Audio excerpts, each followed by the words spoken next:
Welcome to Independence, the FIEC podcast. My name's Phil Topham, Executive Director of the FIEC, and it's time for our regular dive into the news. And there are only two stories making the headlines this week. The first is Bolton Wanderers are back at Wembley.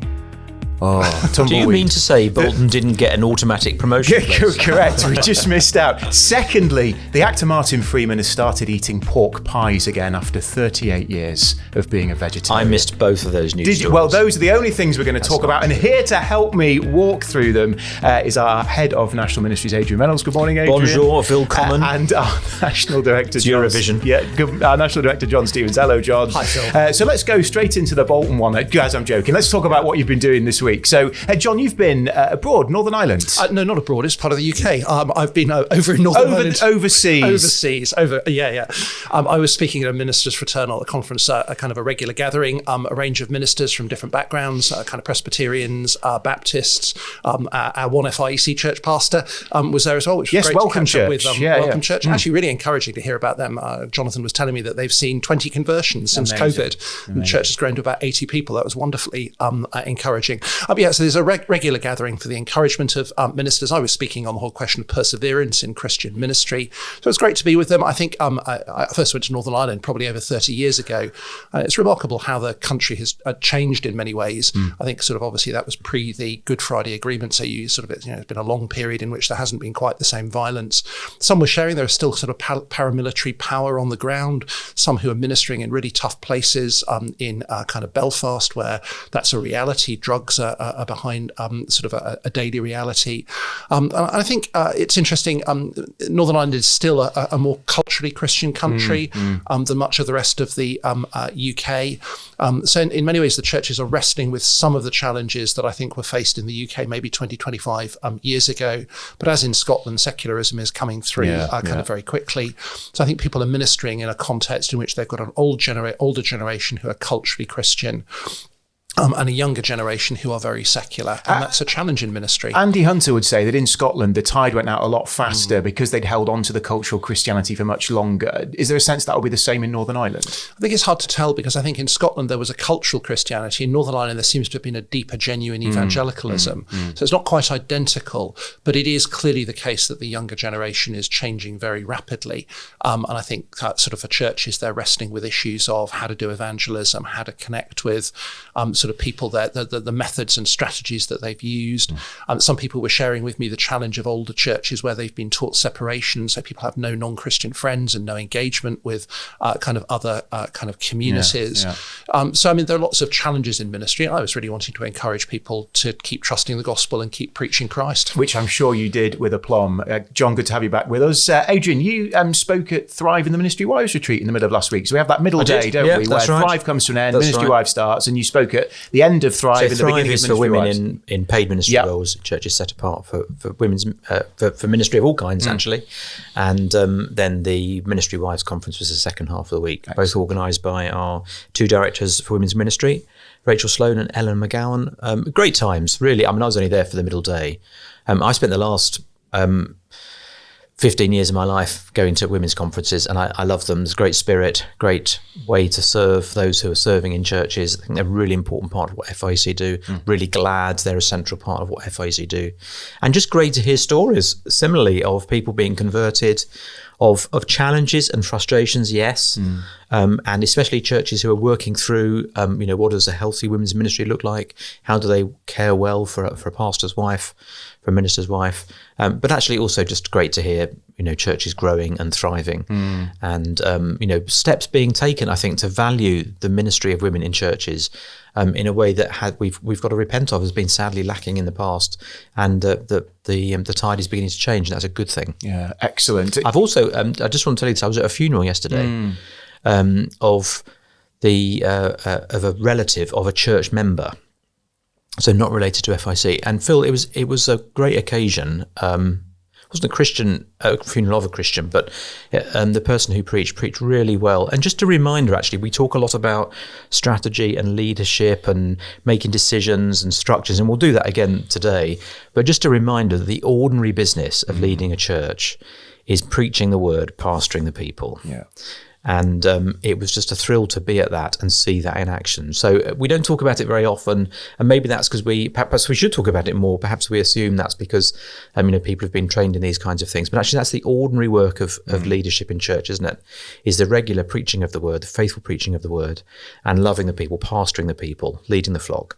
And so it was actually a great privilege to be reminded of that yesterday. That is the nuts and bolts of Christian ministry. We don't graduate from the basics, do we? Absolutely. Absolutely right. Yesterday was our local conference in Cambridge. There are still local conferences to come, so book the one nearest you. And we're into May now. It's not long till the early bird deadline for the Leaders Conference at the end of June, so do make sure you've got your tickets for that. I had a church leader email me earlier in the week and said, my email had reminded him to book. So yeah, do get booking so you get the best price for Blackpool at the beginning of November. Let's move into some news stories then going on this week. I want to start by talking about social media. So this is something you've probably picked up this week, whereby social media companies are being asked to essentially get their house in order to make sure that children can't see harmful content on social media platforms. And Ofcom, which is got the broadcast regulator who oversees social media, is essentially saying if they don't get this right, they will ban social media for under 18s. So they're basically saying, get your house in order, or we're going to ban under 18s from using this content. There's lots to explore here. First of all, my opinion is bans don't tend to work. Am I right in that? Well, this legislation has been knocking around in some form or other. Yeah, the online safety bill is for a long time. I mean, back 4 prime ministers. That maybe not that long. No, I was going to say it's like last Tuesday. May, isn't it? And part of the problem is just knowing how to enact it, especially age requirements, because there are ways around it. By using all kinds of, I don't want to go into it. There are technical ways around it. And so there have been problems in implementing it.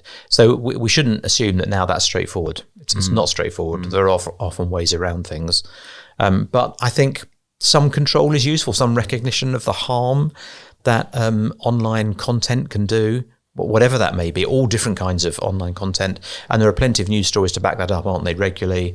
Just recently, there's been the story of a man selling poison from Canada and people accessing that and using that in the UK. So it's not just porn. It is porn, but it's not just porn. There are all kinds of harmful content, and just the way social media works itself can be harmful. Well, the algorithms basically mean you go further and further down a rabbit hole of the things you've looked at before. So if it thinks you like something, it will push all that content that's similar in your direction. Yes, and I spent a day in a room with you, Phil, and at the end of the day, it started sending me adverts. Facebook started sending me adverts for model railways. Well, this is exactly right. So that's basically my YouTube feed. It's just cars, model railway, and Bolton Wanderers. Yes, but anyway, legislation's been announced, isn't it? Well, I shall now know why I start getting Bolton Wanderers. Yes, exactly. I mean, at one level, I think you're right, Phil. Bans don't work in that they don't work perfectly, but I do think regulation in order to protect people is really important. Well, speed limit. We have a speed limit. Absolutely, speed limit. You kind of think about I remember the introduction of seatbelts in cars, all the regulations about car safety seats. And people pushed back on that at the time, didn't they? The idea that you should have a freedom that means that everybody can just choose to do whatever they want, no matter how harmful it is, just isn't sensible for a society. I actually see that in the Bible, don't you? A lot of regulation in the Old Testament law is basically about protecting society because people don't necessarily do the right thing. Yeah, so you build a balcony on your roof. Wisely. But I think in social media, it is clear that what this is doing is it's controlling the way that the social media companies develop their algorithms. And again, it's a recognition of the power that they actually have. We shouldn't forget, this is not about sort of whether people can freely choose to access things on social media. The social media companies are designed to send things in your direction because basically that's their business model. So their algorithms are choosing what you get to see. They have a sort of significant power in that regard.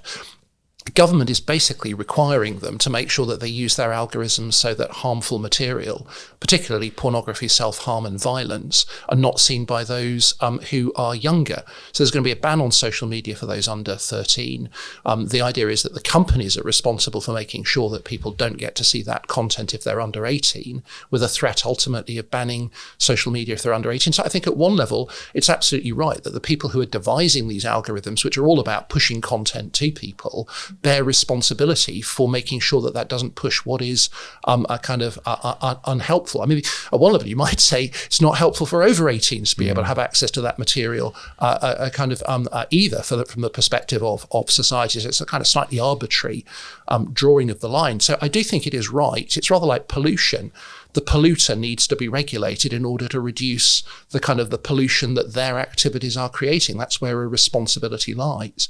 Now, that doesn't take away from the responsibility of parents and individuals to control their usage. But I think it's an important step and a signal that this is not an acceptable kind of business practice to be essentially devising systems that are pushing harmful content to younger people who might be damaged by it. I mean, I think it's really interesting because I'm a dad of a young girl, and I'm sort of looking at this world she's going to grow up into. And I think there is a lot for us as parents to really take on board and move forward with. We have to teach our children the realities of the world, don't we? And what I find really interesting is I see the way that children are overprotected in society. So they're always sort of helicopter parented in lots of different ways. You know, that can't happen to my child in that public space. So the irony, I think, is we've got parents who are looking after children, overlooking after them actually in real life, but then giving smartphones over with no policing at all. And essentially they can go wherever they like. And I think that's a really interesting concept. It's not how it was kind of 30, 40 years ago when kids would basically go out and do whatever they want, dawn till dusk over the summer. I'm not saying, let's go back to those days, but I do think that's interesting because basically on the phone, they might be sat on the sofa, but actually what they're imbibing is incredibly harmful. I think the smartphone has changed the landscape, hasn't it? Yeah. It's been interesting, I think, just reflecting on the last 30, 40 years. Virtually every generation has had this kind of discussion in general terms. When television first became we'd all get square standard. eyes. I remember growing up, when Saturday morning television sort of started as a thing, with magazine programs, multicolored swap shop and those sorts of things, and how awful that was going to be. It was going to corrupt everybody. But I think that the difference is those things were in the control of parents more. Yeah. Although even then, there were big arguments about should children have television sets in their bedrooms. My parents said no, but there were arguments going on. But I think the smartphone does quantitatively change things because it basically moves the place of control and increases the amount of access and puts it in the hands of children. So I think there are different ways for parents to think that there are different needs for parents now to think about how they respond to that, rather than whether a child should have an Xbox in the bedroom or whatever. I think there is a change. That's why I think there are different challenges. I mean, one shouldn't be naive about when kids went out and played for the day that they were actually doing things that were right and good. Were you smoking? Not everybody was a Theresa May who just ran through a field of wheat. I think so. I mean, at one level, unsupervised kids and the way that they related to each other and behaved, that wasn't an idyllic world necessarily, nor was it actually a sort of a safe world. So we must recognise there are always dangers at every point. I do think the social media world opens up new dangers. It's that sense in which it is sort of slightly privatised in the sense that you don't necessarily know what somebody's watching, particularly when they're in their room or when they're kind of on their own. And I think in terms of the dangers, again, the government is focusing on the self-harm, the violence, the porn. I think actually the real dangers of social media go way beyond that.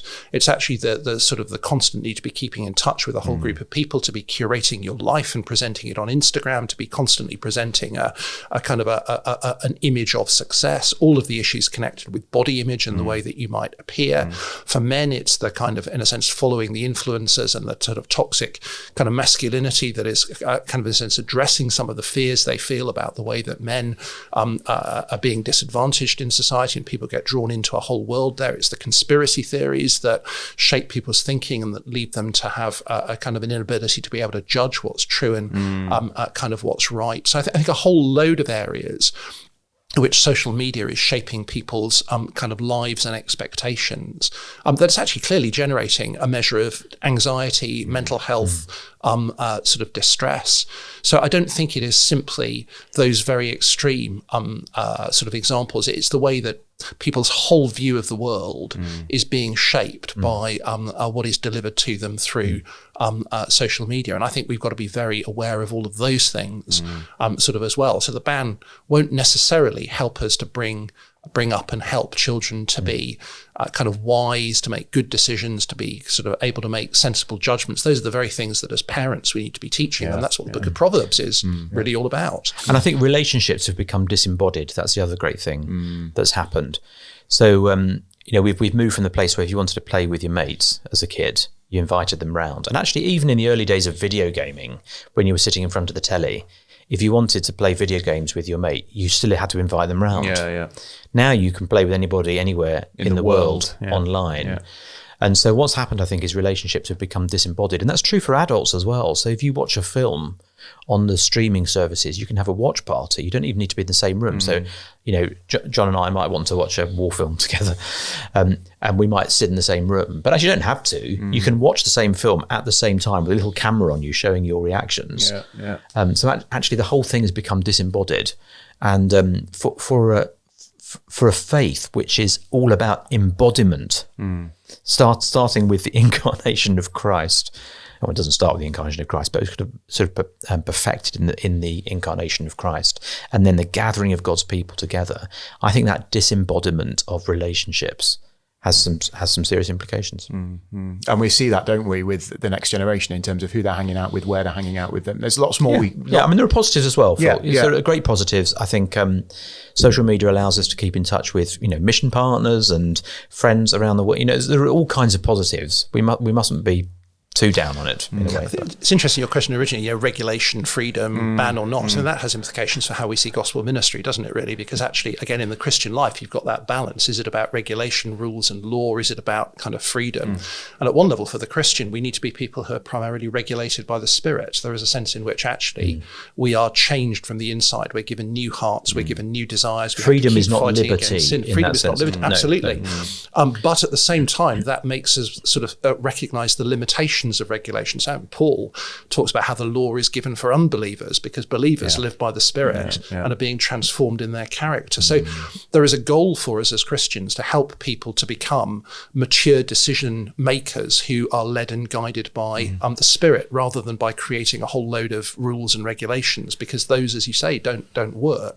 But actually for the unbelieving world, rules and regulations are kind of needed because that is the way that people can be protected. Well, those rules and regulations will be coming from the corridors of power in Parliament, and it's been quite an interesting week in politics, hasn't it? So local elections last week, mayoral elections. I found myself watching and waiting for a local mayoral election result, which is pretty sad. Yeah, that's the first. My first time family thought it was pretty sad. At one point, can't we watch something else? Oh wow! No, I'm waiting for the West Midlands mayor result. And Andy Street lost his seat. That rhyme. Just 1,000 votes. That's extraordinary, really. But it is really interesting because the Conservatives knew they would have a bad night. I think they really did have a bad night, and however it's being spun, it does look like we're heading for a new government in the months ahead. That's what all the results last week point to. John, you posed a question before the podcast. How do you lead when you're losing? Yeah, you're thinking about Rishi here. I'm thinking about the Prime Minister. I think this is an issue that politicians have to face. Actually, if you look through history, there are usually periods in which it becomes evident that a government is not going to continue in power, that there is a sea change in public opinion or attitude. That happened in 1963 when the Conservatives came towards the end of a long period of a government. Remember it well. I think it happened in 1997. I think it happened in 2010 after Gordon Brown and the financial crash. And you get the feeling that it's happening now, that everybody is aware that there's going to be a significant change, and there's a question of what the scale of the defeat is likely to be. But you find yourself in office facing a reality in which you're not likely to win and to be able to continue in power. And I think that does raise a question of how do you conduct yourself at that stage? Do you acknowledge and recognise that that's going to be the case? And of course, you still bear the responsibility of government. And it seems to me that in that sort of scenario, actually what's really important is that you continue to conduct yourself with dignity and you basically continue to do the right thing for the country in that period of time, not simply for yourself. And politicians haven't always done that.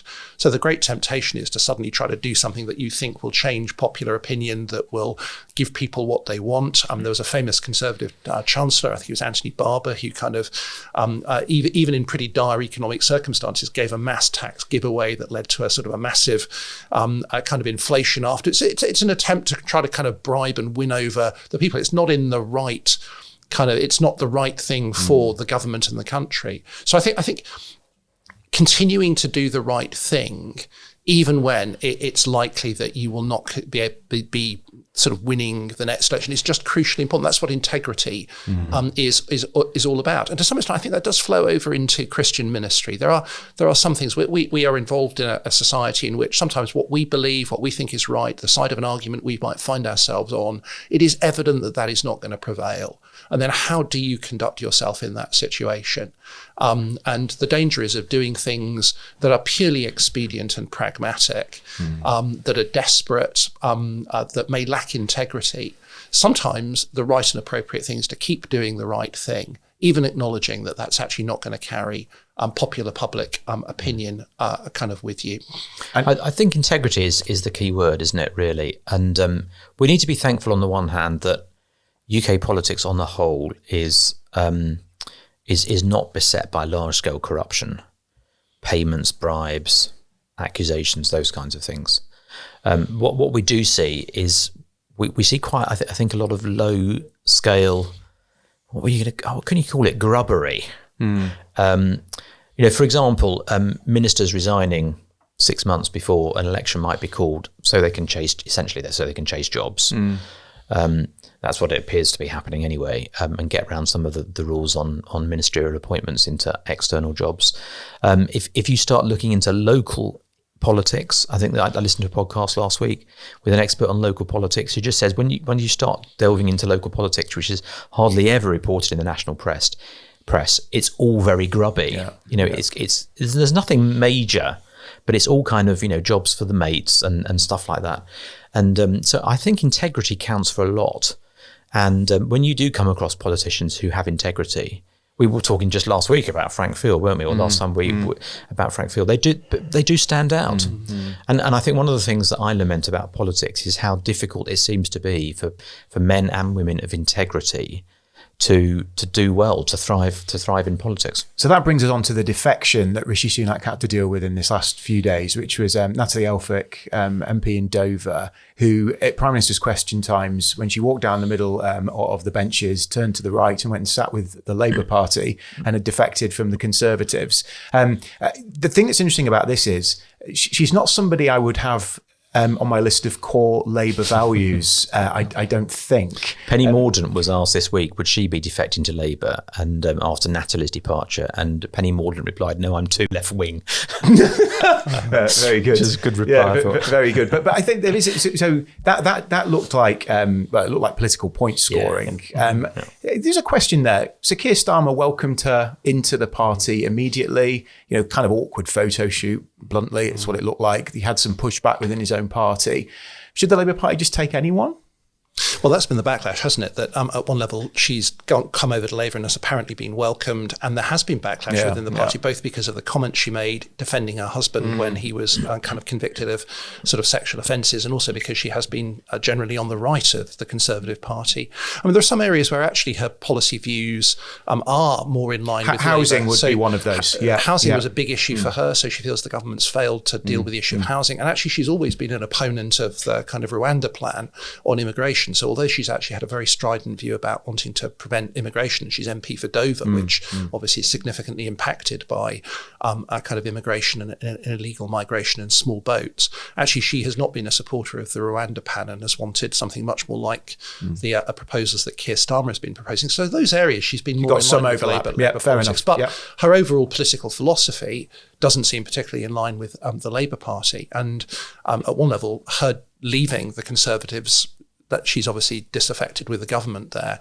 It's a slightly different question as to whether you'd be welcomed by somebody else and whether you will fit their values and what they stand for. She's not creating a long-term problem for him because she's not going to stand. Yeah, she'll step back anyway. Yeah. So I think the danger here is there some political expediency on the part of Keir Starmer welcoming her into the party? No, surely not. Does she really kind of, in a sense, reflect what it stands for? Are the others in the party not really being willing to accept it? The activists on the ground in Dover have been some of the people who have been most angered by the sort of the defection of her. Again, I think it's interesting as a question for churches and church leadership. It's a different context. But, in your church, somebody comes from another church and wants to belong to your church. Do you accept them no matter what? What boundaries do we have? What basis do we have for somebody becoming a member, being welcome in a context? Or somebody who wants to shift ministry from one church to another, they're disaffected with their denomination, they're disaffected with their church. Can they just go to anybody, and should you accept anyone? So again, for most FIEC churches, to minister in an FIEC church, you'll have to agree with the church's sort of statement of faith. You'll have to agree with its convictions on a whole variety of secondary issues and their practices. You'll need to be committed to a sort of an ecclesiology of independency. Actually, churches can't simply accept anyone because they basically stand for certain core convictions, certain principles that they need people to affirm and to support. Interesting. Well, an election is coming, and we will keep an eye on all that happens in the months ahead. We're going to talk in these last few minutes about another kind of voting contest, which is Eurovision. I love it. This is Adrian's favourite time of year. He loves Eurovision. Love it. But what's interesting, Adrian said before we recorded this morning, what's really interesting is it used to be a song contest, but it really isn't anymore. It is called the Eurovision Song Contest. But you're saying it's not that really anymore. If you watch footage from the 1960s, rather quaint footage, each country would choose a song, and there would be as much emphasis on who had written the song as who performed it. In fact, you would often get performers from other countries to perform your song, as long as the writers were from the country. And an orchestra in their bow ties and dinner suits would perform it with a conductor would come in from the country. Sounds like you know quite a lot about the history of Eurovision. I do love a bit of Eurovision Song Contest, but it was a song contest. In early 1970s, Sweden, not ABBA, but slightly earlier than that, Sweden started dancing. It's quite corny to see it because the dance moves were just awful. But they started dancing and not just singing. And over the 1970s, it became less about the song and more about the performance. And famously, of course, there were ABBA. And if you look at the other groups or the other performers that ABBA were against, they stood out because they were dressed in a certain way and they performed in a certain way. It's quite extraordinary. But by the time you get to the end of the 70s and into the 80s, and you get Making Your Mind Up. Bucks Fizz. And the famous sort of whipping off of the long skirts to reveal short skirts. And it was all about the Eurovision moment, and it's now become about the razzle dazzle. So you can have the best song in the competition and not win, and you can have an average song and just completely slam it because you've got a great performance. So I think there is an interesting dynamic going on there. I mean, I like it. It's kind of senseless entertainment, really. But I quite enjoy watching that sort of family viewing in a bizarre way, and we just sort of laugh at the bizarreness of some of the acts. That the bizarrer the better. But there is a lesson there that I think there is always a danger, and there has always been a danger, for church to become less about substance and more about style. And we fight that in a number of different fronts. And we fought it before with music. And I think actually where we are at the moment, it's a much more comfortable place for mainstream evangelicalism with music than it has been in the past. But in all kinds of different ways, I mean, even going back in how buildings were adorned and that kind of thing. I remember, I don't know if you've ever been to the New Room in Bristol. Have you ever been to the New Room in Bristol, which is Wesley's chapel in Bristol? Okay. Very, very plain. Because Wesley really just wanted it to be somewhere where people met, celebrated the Lord's Supper and listened to the word being preached and sung together. If you go to Wesley's chapel in London, it was Victorianised and made very ornate, lots of candles and stained glass windows and all the rest of it. So I think there has always been a temptation to razzmatazz in church, if I could put it like that, technical, theological term. And I think we've got to fight that a little bit. We've got to be thinking about what is really important, what really counts is substance, not style. Now, of course, I'm not calling for boring preaching. I think preaching should be engaging and should connect with people and should be applied. But actually, if your preacher is not the best preacher in the world, that doesn't matter. And if your music group is not a 6-piece band with in-ear monitors, that does not matter. And what matters is the people of God are singing God's praises. What matters is the man of God who's been called to serve in the church is preaching the word of God faithfully. And so actually substance really does matter, and it matters more than style.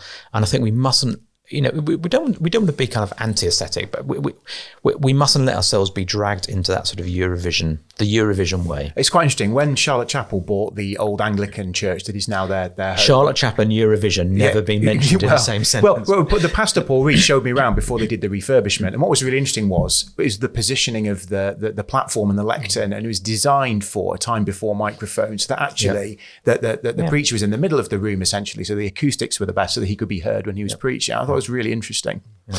I agree with that. I think actually substance is absolutely key, and that's really important. The counter mistake is that, of course, what actually began to happen in the sort of 70s, you say through ABBA and that, is actually Eurovision moved from a kind of a genre of high culture that had been there beforehand, the orchestra with people in bow ties. That was reflective of a particular social era and expectation, controlled by the TV kind of executives who thought that was what was right and proper. And of course, that was actually out of touch with popular culture. So by the time ABBA come with something like sort of Waterloo, there is a much more of a kind of a connection between the Eurovision Song Contest and the popular culture that's emerging, and they become sort of actually leading pop act of the 1980s. So I think that it is absolutely right that substance needs to be key. But at the same time, if the Eurovision Song Contest had stayed in that kind of 1960s mould, it would have gone the way of Come Dancing. That's helpful to be reminded of other things there. Yeah. And actually, in the main, despite all of that, actually very often it is a good song that wins. Yes, I mean, if you have a rubbish song, you're unlikely to win. Occasionally, there are votes which are quite clearly driven by wider politics, or where you've got something that's novelty mad, and people obviously love it just because of a contrarian. There was some German heavy metal. Yeah, there's a German heavy metal group, wasn't there, a few years ago? Was it Lordi? Yeah. It was a yes, kind of, and actually think Scandinavian that's almost a contrarian decision. But actually, in the main, for all of that, actually, what tends to win is at the very least a sort of a solidly decent. Do you want to come to my watch song party, John? Excellent. So in church, we've got at one level actually, it's the combination of substance with how does it culturally resonate with the people. Yes, so it's got connection to connect with. Yeah. And I think that's the kind of the sweet spot. Yeah, I think the other thing that Eurovision is doing actually is it's become a movement in itself. Yeah. So it actually has its own agenda. So there's been some Palestinian protests booing during the Israel performance. You may have seen that in the press. And they announced this morning, the Eurovision organisers, that the only flags that are to be brought into the auditorium are flags of national countries who are performing and the rainbow flag.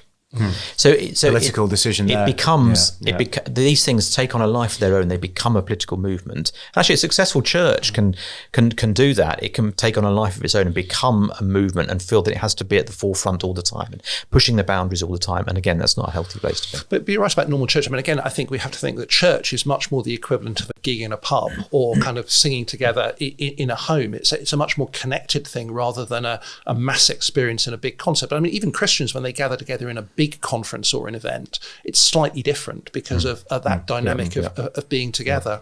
What a time we've had. We've talked about politics, we've talked about social media, we've talked about Eurovision, honorary mentions to Bolton Wanderers and pork pies. This has been In the News, the FIEC podcast. Have a great weekend. If you've liked this pod, do rate, leave a review so others can find it, and we'll talk to you again soon. God bless.